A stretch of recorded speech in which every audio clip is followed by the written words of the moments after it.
జగన్మోహన్ రెడ్డి గారు మొన్న నేను బాలకృష్ణ గారి బిల్డింగ్ నుంచి ఆ ఐపీ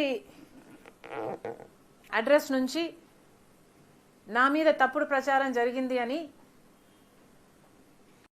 కేసు పెట్టాను, కావాలంటే నా మాటల్లోనే వినండి అని జగన్మోహన్ రెడ్డి గారు చాలా ఎంటర్టైనింగ్గా ఒక వీడియో క్లిప్పుని కూడా అందరికీ చూపించడం జరిగింది. చాలా సంతోషం. కానీ జగన్మోహన్ రెడ్డి గారు, మీకు నిజంగానే చెల్లెల మీద ప్రేమ ఉండుంటే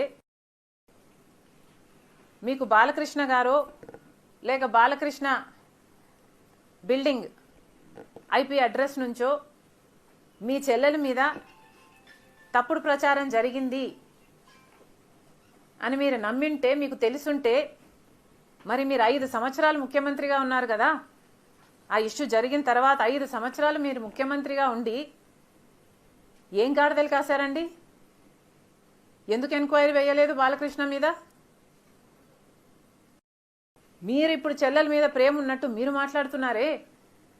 మీకు నిజంగానే చెల్లెల మీద ప్రేమ ఉంటే ఏ ఇష్యూ అయితే బాలకృష్ణ బిల్డింగ్ నుంచి అప్పుడు జరిగిందో ప్రభాస్కు నాకు సంబంధం ఉంది అని, అదే ఇష్యూని గత 5 సంవత్సరాలలో మీ సైతాన్ సైన్యం మీ సోషల్ మీడియాలో మీరు వాడుకోలేదా? నేను ఏ రోజైతే కేసు పెట్టానో, ఇలా జరిగింది, నా మీద తప్పుడు ప్రచారం జరుగుతుంది అని ఏ రోజైతే కేసు పెట్టానో ఆ రోజే నేను ప్రభాస్ అన్న వ్యక్తిని ఇంతవరకు చూడలేదు అని చెప్పాను. ఈ రోజుటికి కూడా నాకు ప్రభాస్ అంటే ఎవడో తెలియదు. ఈ రోజుటికి కూడా చెప్తున్నా, ఆ రోజు ప్రమాణం చేశా నా బిడ్డల మీద నాకు సంబంధం లేదు ఆయనతో అని. ఈ రోజు మళ్ళీ చేయడానికి కూడా చెప్తున్నా, నాకు సంబంధం లేదు ఆయనతో. నా బిడ్డల మీద ప్రమాణం చేసి చెప్తున్నా. జగన్మోహన్ రెడ్డి గారికి ఇవన్నీ తెలిసి కూడా నాకు క్యారెక్టర్ లేనట్టు, నాకు ఆయనతో సంబంధం ఉన్నట్టు గత 5 సంవత్సరాలలో మీ సైతాన్ సైన్యం చేత ప్రాపగాండా చేయించలేదా? మీకా చెల్లెల మీద ప్రేమ ఉన్నది, సిగ్గుండాలి కదా.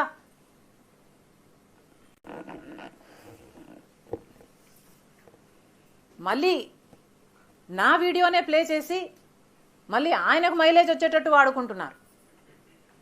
అంటే నా వీడియో పనికొస్తుందన్నా మీరు వాడేసుకుంటారు.